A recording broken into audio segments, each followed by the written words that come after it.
Get to on a football Saturday. Not football Friday, but a football Saturday. Some of you were watching today as the Houston Texans knocked off the Cleveland Browns in a game that the Cleveland Browns was actually headed into that game as a favorite to win, but can't never count out that rookie. That's right. So the Houston Texans move on. Next week they will be going up against Kansas City. Also, earlier, speaking of Kansas City, in the frigidly cold, so cold. If I could make this reference, but those of you who follow me on Facebook will understand what I'm talking about when I make this reference. Today is the day I'd rather be in hell because the temperature literally in hell, Michigan, was a little bit warmer than what the temperature was here in the Kansas region. So I can imagine what they were like in Kansas City. Only thing I can't imagine was what that guy in Kansas City was drinking that would possess him to take his shirt off in weather that cold. You have to be on you have to be on something that's more potent than hot damn fireball. He might have downed a ball of wild turkey before he got to the game. Because that's the only way I see someone doing something that crazy. Anyway, in the world of sports that has taken place this past week, we learned that coaches such as Pete Carroll mutually parted ways, and there's more to that because he has a story to tell of what really transpired. Then there was a mutual parting of the ways between the New England Patriots, Robert Kraft, and Bill Belichick. And then there was the retiring from Alabama by one Nick Saban. So the reports are already out. Alabama hiring Washington's Kalen DeBoer to replace Nick Saban. So the coach who led Washington to an undefeated regular season and a national championship appearance set to become Nick Saban's successor, the Crimson Tide. According to multiple reports, Saban retired Wednesday after a 17-year run at Alabama that included 6 national championships and a winning percentage just north of 87%. Wow. The deal, once finalized, is expected to be in the $10 million per year range, and Alabama will owe Washington roughly $12 million in buyout money, according to Yahoo Sports' Ross Dellinger. DeBoer's record as a head coach rivals Saban, though he has coached for far fewer years at the top level of college football, which I thought that this was kind of intriguing because of the simple fact I thought Alabama was looking for something a little bit more, someone who's actually won national championships, according to the initial report that actually came out as to what the credentials were that they were actually looking for. Anyway, Washington went 25-3 in his 2 seasons at the school after Fresno State went 12-6 under him in 2020 and 2021 in his first 2 years in charge of an FBS program. Overall, DeBoer's teams have gone 104-12 in his time as a head coach. Before becoming an assistant at Southern Illinois in 2010, he was the head coach at NAIA Sioux Falls from 2005 to 2009. Sioux Falls went 67-3 in DeBoer's 5 years in charge and had 3 undefeated seasons. The team lost just one Great Plains Athletic Conference game during his tenure and went undefeated in conference play his last 4 seasons. Before coaching at Fresno State, the South Dakota native served as the offensive coordinator at Eastern Michigan from 2014 to 16.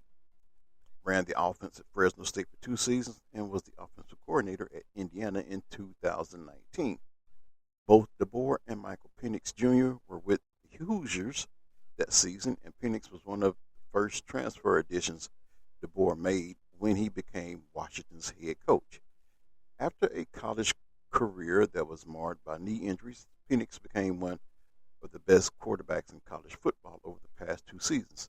After completing 65% of his passes and throwing for 4,641 yards in 2022, he was the Heisman Trophy runner-up in 2023 as Washington went 13-0 on the way to the Pac-12 title and a spot in the college football playoffs.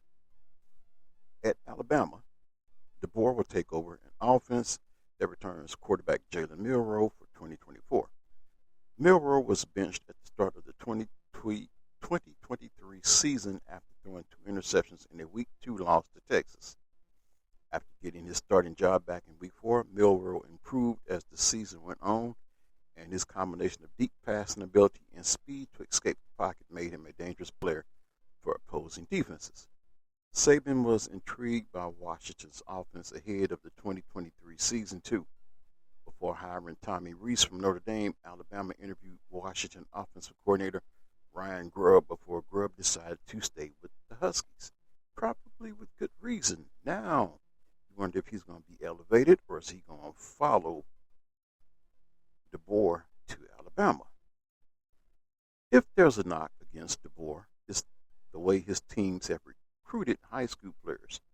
Washington's 2024 class ranks just 46th in Rivals team recruiting rankings, and Washington was 2024 in 2023. A little slip down, but it's also clear that he has found key contributors through the transfer portal. In addition to Penix, running back Dylan Johnson was a transfer along with linebacker Cam Bright and hybrid defender Christopher Moe. However, Alabama has recruiting advantages that Washington does not, even as the Huskies enter the Big Ten in 2024. It also has greater expectations. Washington played for its first national title since 1991. On Monday, Alabama won 6 in a 12-year span under Nick Saban and never went more than 3 years without a championship during his tenure. So there you have the scoop on Kalen DeBoer as he leaves from the Pacific Northwest and heads on out to the South to take on the Alabama coaching job. So that leads me into my next story. Pete Carroll, the one that they say mutually agreed to part ways with the Seattle Seahawks because they wanted to go a different direction. They also want to give him an upper management job or the role of an advisor. Well, Pete Carroll laments non-football people calling Seahawks shot after losing his coaching job. That's right. Pete Carroll says it is some non-football people. So 2 days after the conclusion of his head coaching tenure with the Seattle Seahawks, Pete Carroll opened up about his fateful meeting with Seahawks brass in his final weekly radio show. In it, he said that he's open to other head coaching opportunities, but not counting on one. And he lamented the challenge of making his football case in that meeting with non-football people calling the shots in Seattle. Carroll made the comments in an interview with Seattle Sports' Brock and Salk. He spoke about discussing football adjustments in what sounds like an effort to keep his job. He said, I see it one way, and I think I've got a way to fix it. I'm not going to kind of halfway fix it, Carroll said of his meeting with Seahawks ownership. I'm trying to fix it so it's perfect. So I've got real precise, specific thoughts, and they may not see it that way. They may not agree with it. They may not see that that's the right answer or that's not the answer that makes them feel good. The difficult part is really hard because they're not football people. They're not coaches. So to get the real details of it is not really difficult for other people. Carroll then specifically named the non-football people. He met with team ownership this week alongside General Manager John Schneider. Jody Allen is the chair and de facto owner of the Seahawks in her role overseeing the Paul Allen Trust. She took control after the death of her brother and longtime team owner Paul Allen in 2018. Reports at the time of Paul Allen's death suggest that Jody had no interest in running the franchise or the Portland Trail Blazers she also inherited. But she's still in control more than 5 years later. The Seahawks announced Carroll's dismissal in a statement from Allen on Wednesday that painted the decision as mutual and a path to new advisory role for Pete Carroll.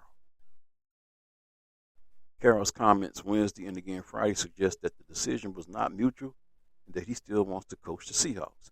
He said Friday he believes Seahawks ownership was influenced in this decision by media rather than football people. He further stated, I knew that we were going to be challenged.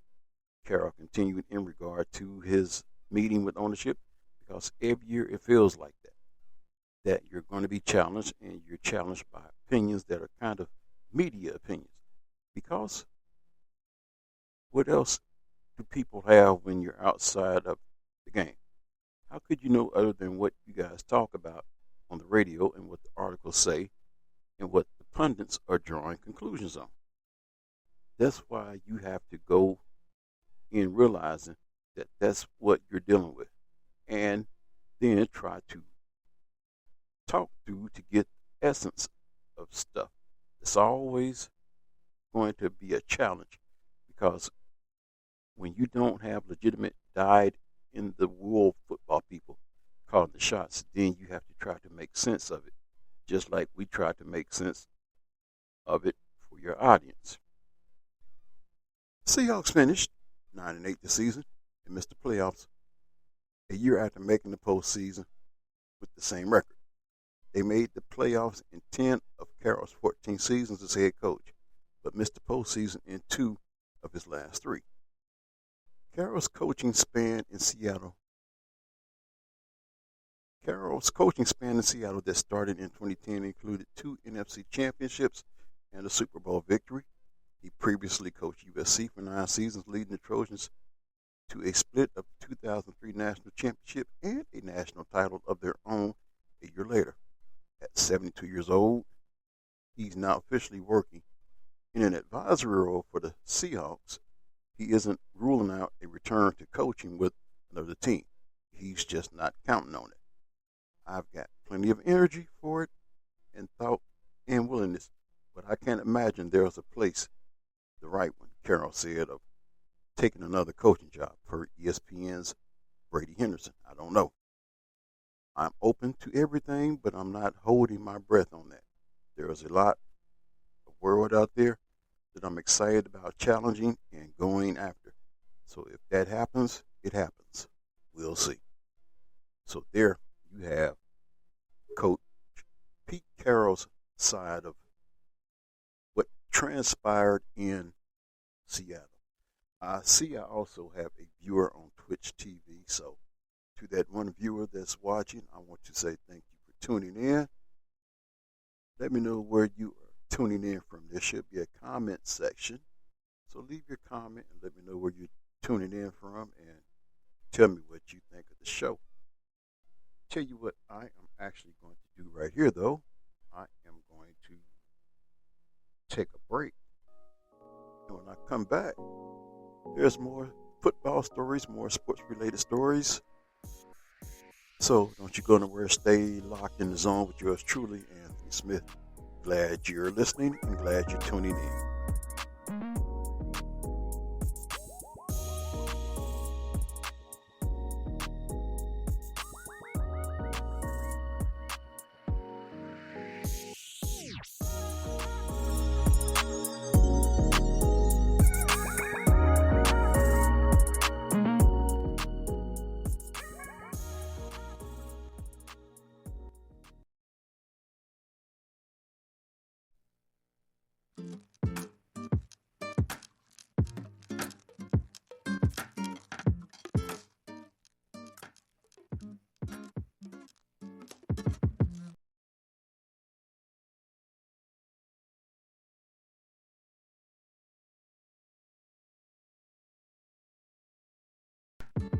Welcome back to In the Zone with yours truly, Anthony Smith, on a late Saturday night, creeping over into the Sunday morning hour.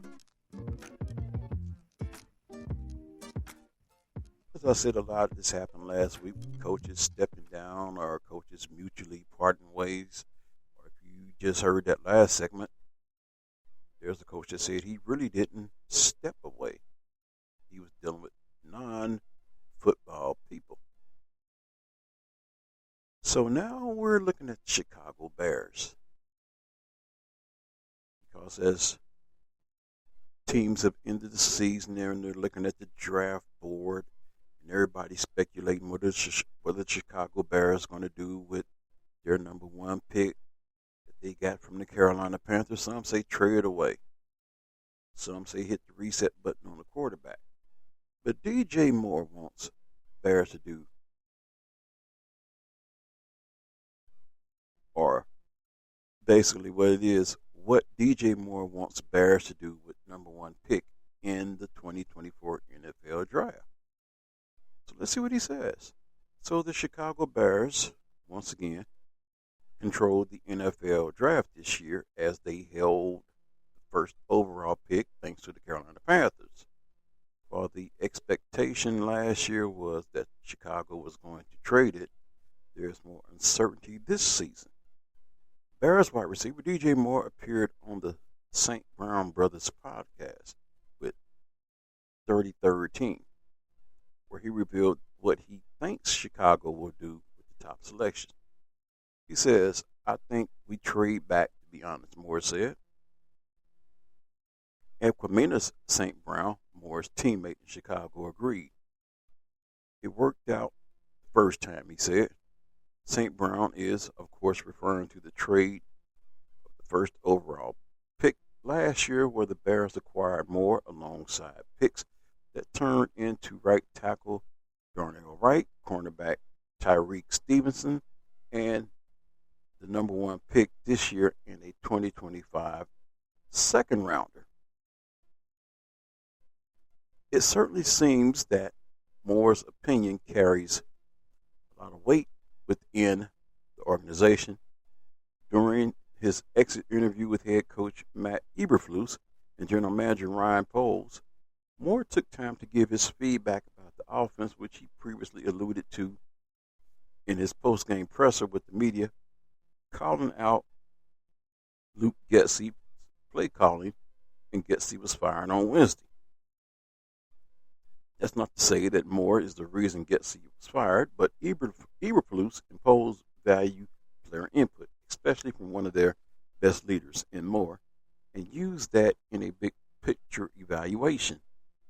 Another topic of discussion that came up during that exit interview, Fields, as in Justin Fields, quarterback Justin Fields. You know, the name whose name ends up in the media as people on the outside saying that Chicago should trade him away and take the number one pick and get the kid out of USC whose name slipped my memory, Caleb Williams. Says there's no bigger support of Fields than Moore, who had a career year with 96 catches for 1,364 yards. I think if that's your best player and leader with stats like that, you might want to listen to him. And 8 touchdowns, and has been campaigning for his QB to return for weeks. Fields and Moore have been among the NFL's most lethal duo, and Moore nearly eclipsed 1,400 yards, even with Fields missing 4 games. While it certainly feels like Chicago could use first overall pick to draft a rookie quarterback like Caleb Williams, Poles did admit that he was open-minded to trading the top selection for a second-round consecutive season. What happened last year, I didn't see. For it to turn out the way that it did, Poles said of Massive Hall, including Moore, again, I've got to stay open-minded. So that's one of the situations where management actually does listen to its players.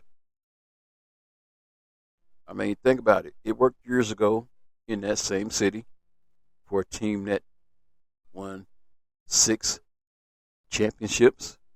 Who are we talking about? We're talking about Michael Jordan and those Chicago Bulls. So if it worked for him, maybe it works for DJ Moore. Remains to be seen. Anyway, moving right along, as there is so much more to get to catch you up to date on things that happened last week. I want to shift around to talk about basketball. Yep, that's right. I want to talk a little basketball. You know, the game that everybody loves, basketball. And for some reason, I don't know why I'm talking about the New York Knicks. But the trade deadline in the NBA is coming up. And the Knicks is having I wouldn't say a great season, but I would say they're having a decent season. And apparently there are some guards that they should trade for. And there's like a list of 5 of them.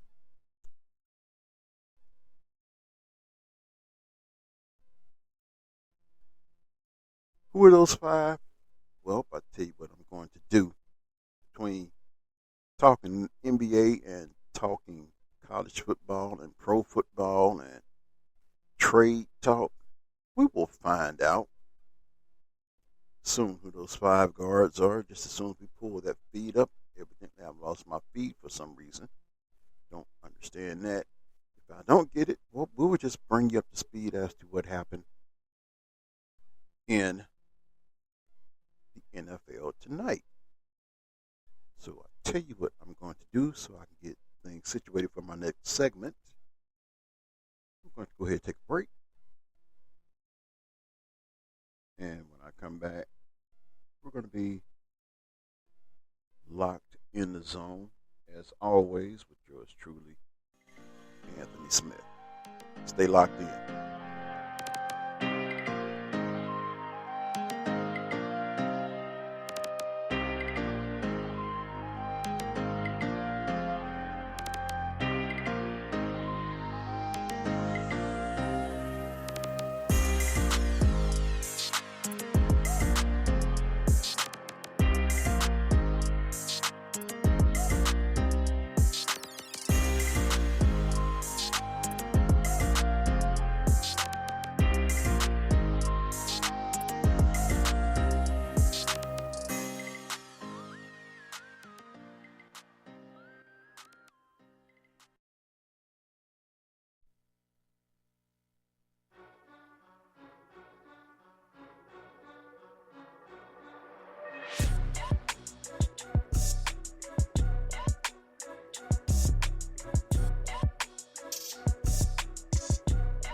Welcome back to In the Zone.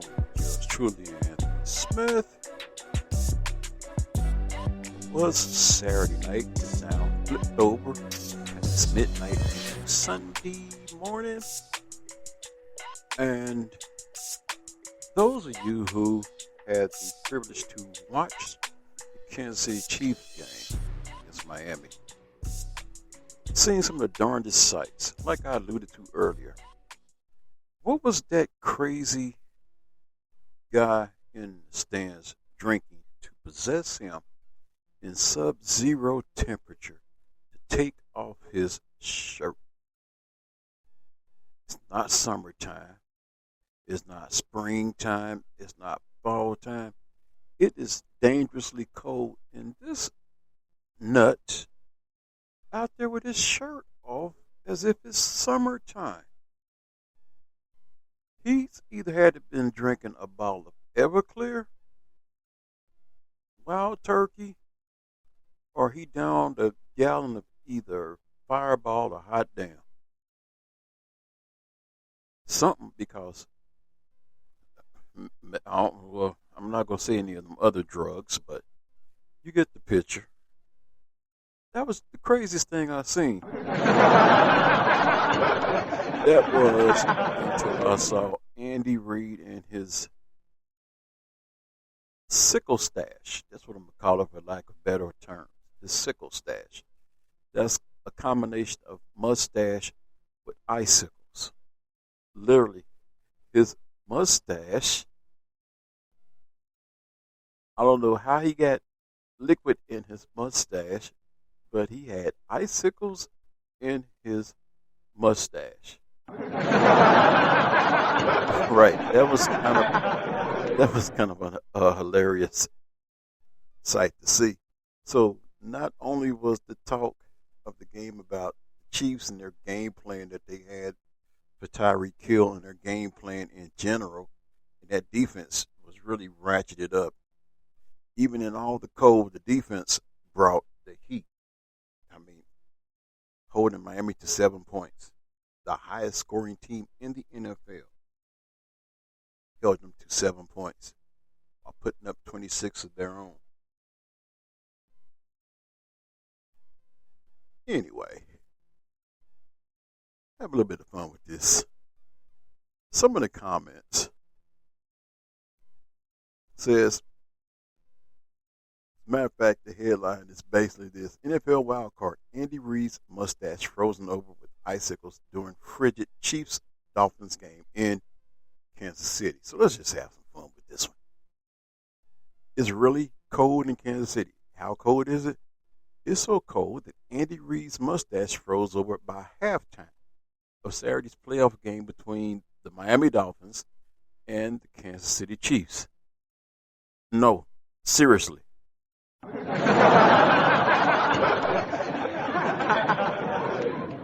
Peacock cameras repeatedly zoomed in on the Kansas City Chiefs coach's mustache throughout the first half of a makeshift barometer of the frigid conditions. And here's how it looked. Of course, you can't see it here, but I am giving you description. Like, imagine if you see his mustache and it's kind of thick. And imagine the little icicles. Those of you on Twitch can see. I mean, it was hilarious. I'm like, it is like he wasn't even fazed by it. None whatsoever, just walking around like, oh, well, just another day. They even showed close-ups of it at halftime. At NFL, Andy Reid frozen mustache update. I mean, his mustache was a talking point because I guess it was amusing. Somebody get that man a hot beverage.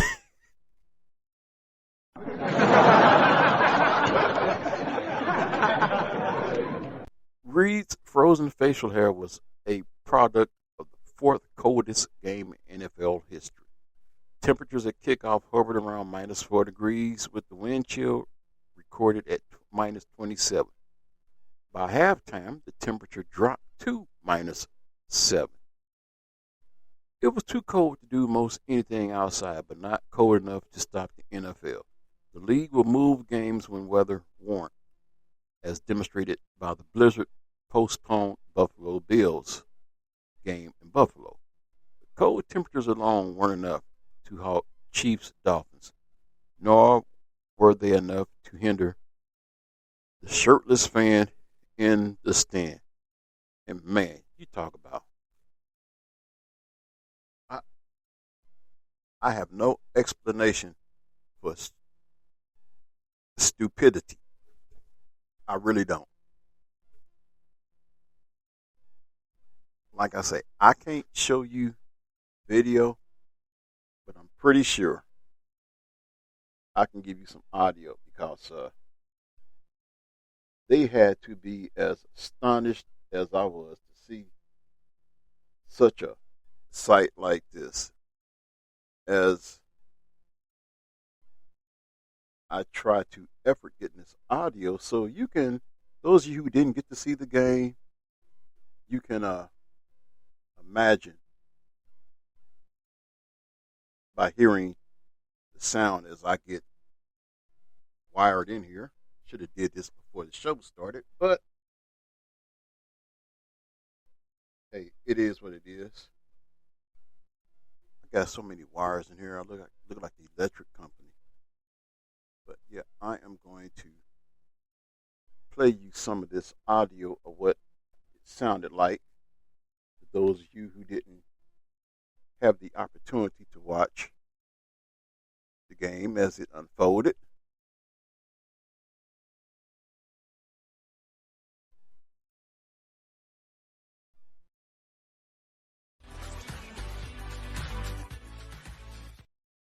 And that was not the audio I was looking for.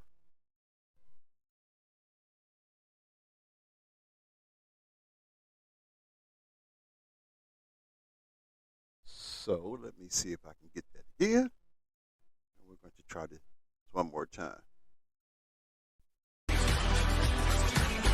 guess that was. And this guy, they're playing a music bed, but let me give you a description of this guy. No shirt on.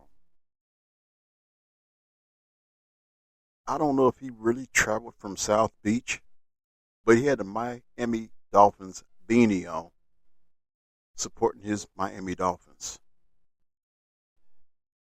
So something would tell me he must have went to a local liquor store once he got to Kansas City, once he realized how cold it was going to be, and he stocked up on something. Literally. As far as description of the Andy Reid and the frozen mustache. More time. Look at the icicles for me. And that was just in the first quarter. Well, yeah, 38 seconds left in the second quarter, and he already had icicles. Imagine a whole game to play with icicles in your mustache. And we have some more description of the shirtless guy. Thank you. During the 2-minute warning, fans just, whether the decisions were smart or not, making a bunch of noise. What a great atmosphere, these fans in these conditions. Yeah, my thinking is he was definitely on something. I couldn't have did it, wouldn't have did it. And it said more sensible decisions have been made. The weather made an impact on the field as well. Miami's normally potent passing game suffered in the sub-zero conditions as Kansas City opened a 16-7 halftime lead. The Chiefs eventually cruised to a 26-17 victory.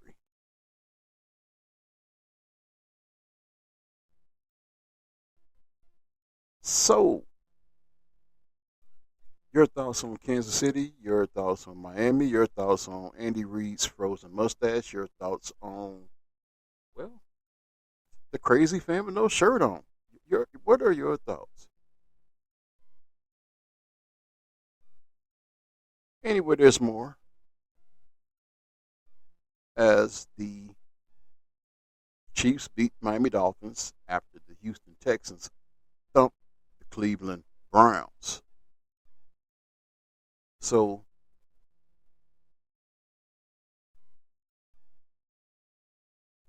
the way it's looking, as stated, next up for the Kansas City Chiefs will be the Houston Texans and their rookie quarterback, C.J. Stroud. Most definitely, he has to get Rookie of the Year award honors if you haven't already locked it up. So how did these two teams get here? Well, they basically got here like this. The Kansas City Chiefs overcame historically cold conditions in Missouri to keep alive their hopes of becoming back-to-back NFL champions. With the temperature at Arrowhead Stadium having plummeted to minus 20 degrees Celsius, the Chiefs' playoff match with the Miami Dolphins was the fourth coldest NFL game on record, and the host handled it better, claiming a 26-7 win to reach the divisional round and stay on course for a third title in 5 years. Earlier in the day, on Saturday, the Houston Texans kicked off wild card weekend with a 45-14 rout of the Cleveland Browns. Kansas City are aiming to be the first team to win back-to-back since New England Patriots in the 2003 and 2004 seasons, and they made a positive start as Rashee Rice scored an 11-yard touchdown on the game's opening drive. Each side then had a cautious approach, with Miami quarterback Tua Tagovailoa having just 6 completions for 94 yards in the first half, minus 53 of them coming from a touchdown pass to former Chiefs receiver Tyreek Hill. With a wind chill of minus 32 degrees Celsius, it was so cold that Chiefs coach Andy Reid had icicles on his mustache, and his team settled for 3 field goals in the second quarter to lead 16-7, with Harrison Butker adding another in the third. Miami will rue losing at home to Buffalo last week in the final game of the regular season, as it meant they missed out on being the second seed in the AFC Conference and home advantage. So instead of playing in 22C heat in Florida this week, they had to face the defending champions at a frigid Arrowhead, and Isaiah Pacheco's touchdown ensured Miami went out with a whimper after what had been such a promising season. That leads now to Stroud continues fine rookie season as Texans progress. C.J. Stroud outwitted Joe Flacco to lead Houston to a dominant win at home to the Cleveland Browns this season in this season's first playoff game. Rookie quarterback C.J. Stroud, 22, was just 6 years old when veteran Flacco, 38, made his NFL debut in 2018. Yet Stroud produced a composed display against the former Super Bowl champion to become the youngest starting quarterback to win a playoff game. That means younger than Tom Brady. The second pick in the 2023 draft, Stroud tied a rookie record by throwing 3 touchdown passes in a playoff game to give Houston a 24-14 lead at halftime. Texans, who improved from just 3 wins in 2022 to a 10-7 record this season, then scored back-to-back pick sixes in the third quarter to put the game beyond the Browns. After a cagey start in Houston, the game burst into life with 4 touchdowns in just over 5 minutes either side of the first quarter mark. Cleveland's Kareem Hunt got into the end zone from a yard before Stroud hit straight back, finding Nico Collins to run it into the corner. Flacco then found Hunt for an 11-yard score, and on the very next snap, Stroud dumped it off to tight end Brevin Johnson, who jinked inside before charging down the sideline for a 76-yard touchdown. Right before halftime, Stroud lofted the ball to tight end Dalton Schultz for a 37-yard score before the game swung into the Texans' favor. D'Amico Ryan's men had not claimed a pick six all season, yet had 2 in 2 drives, with Steven Nelson running back an interception from 82 yards before Christian Harris did so from 36. The Browns signed free agent Flacco in November after a season-ending injury to former Texans QB Deshaun Watson, and the veteran claimed 4 wins from the 5 starts to ensure Cleveland reached the playoffs. However, he has 10 interceptions from 6 games for the Browns, twice as many as Stroud has coughed up in his superb rookie season. Houston's Devin Singletary ran in the final touchdown in the fourth quarter as the Texans could afford to bench Stroud, who finished with 274 passing yards and no interceptions. So there you are up to speed on some things that have transpired this past week, along with what is taking place on a football Saturday. And hope you have enjoyed being locked in to the zone with yours truly, Anthony Smith. I always talk about the association, though. And before I bring things to a halt here. There are some things that happen on the court, mainly with the Boston Celtics. A particular player found himself on the other end of what you really call it, an ejection. And for some reason, I'm not getting that feed up. I just love how things just cooperate or don't cooperate with me. There we go. But Jayson Tatum gives his explanation for his ejection from the Celtics-Rockets game. Jayson Tatum gives his explanation for his ejection. Boston Celtics were forced to finish Saturday night's game against the Houston Rockets without their best player. Celtic forward Jayson Tatum was ejected in the fourth quarter after picking up 2 technical fouls for arguing with officials. Tatum went up for a dunk and got hit on the arm by Rocket forward Cam Whitmore. There was no foul call, though, which upset Tatum. And here is a replay of Tatum being ejected. Getting downhill, elevates. Oh, yeah. They just kicked Tatum out. He's not going quietly. That was a foul. Technical foul has been assessed to Jayson Tatum. He has been ejected from the game.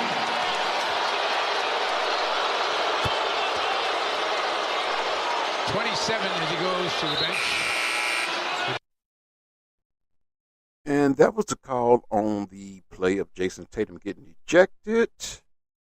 And yes, he has some words for the ref. And, I kind of feel like there's one player who knows about refs and having a tantrum.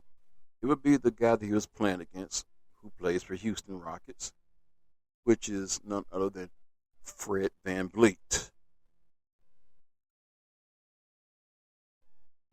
So I'm pretty sure Fred feels his pain. Anyway, the Celtics were leading 117-90 when Tatum was ejected. There was 10 minutes and 17 seconds left on the clock.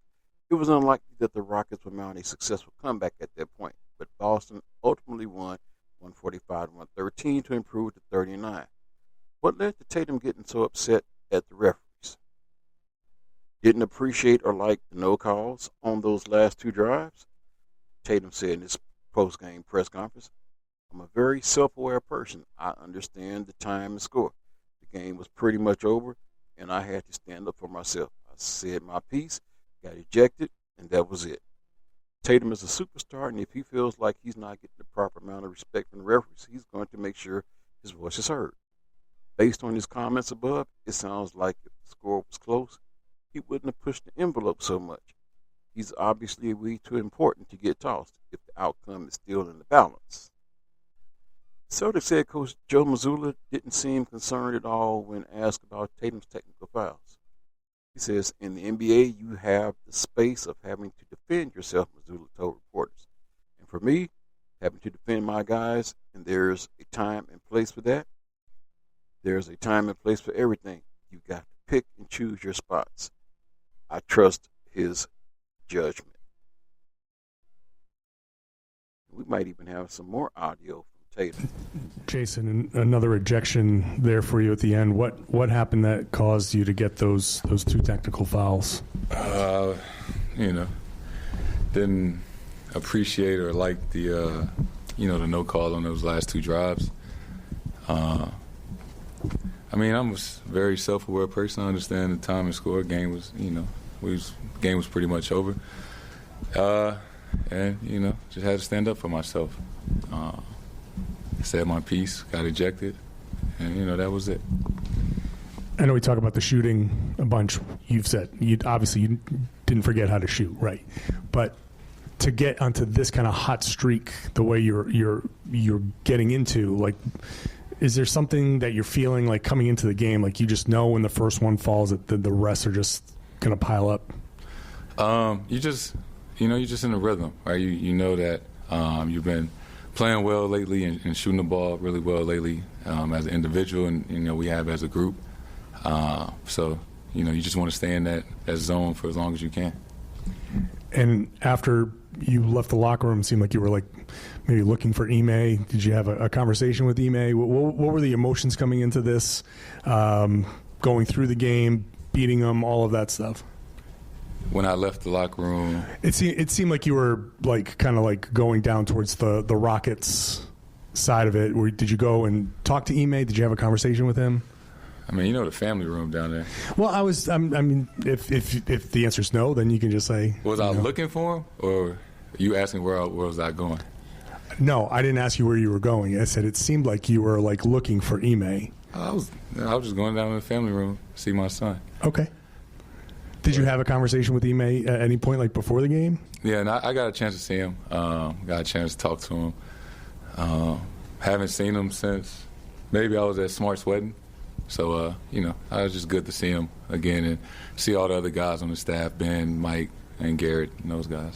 And was there any extra kind of like juice for you, like some kind of like competitive thing, like, throughout the course of this game? Was there anything extra at all for you in this game? I mean, from the standpoint of like we got our ass kicked the other night, so wanted to bounce back from that. Did I want to win tonight? Yeah, I want to win every game we play. So it wasn't like, we playing, Ime and those guys. I really want to win. It was more like I want to bounce back from last game. And, I was looking forward to seeing him and Garrett and Mike Moser and Ben. So, it's been a while since I've seen those guys. Gary? Jayson, did you Ime kind of said he's had conversations with all you guys about the specifics of what happened here. Have you cleared the air and everything is cool? Obviously everything's cool, but have you gotten the reasoning and the things you've needed from kind of to help you understand more what happened here? I mean, just to be honest, like, some of those private conversations I would kind of want to just keep private. But, it seems like, we've all kind of moved on from that, kind of like leave that in the past. And all right, and that is the Jayson Tatum press conference. And you got a little bit bonus footage because it was just supposed to be about the technical, but they went into some other things, and I just went ahead and rolled with it, but I also knew there was a time and season for everything. There was a time to cut it off. But anyway, this has been another edition of In the Zone with Anthony. Hope you're staying warm on this very frigidly cold night.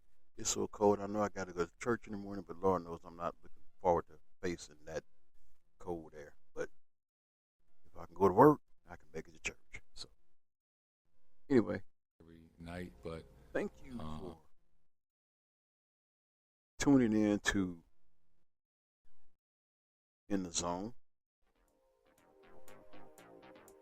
I appreciate your listenership. I also appreciate your viewership on twitch.tv. I will include that link in my description where you can also check that out. Until the next time, take care of yourself and each other. Be blessed. In the Zone, I'm out.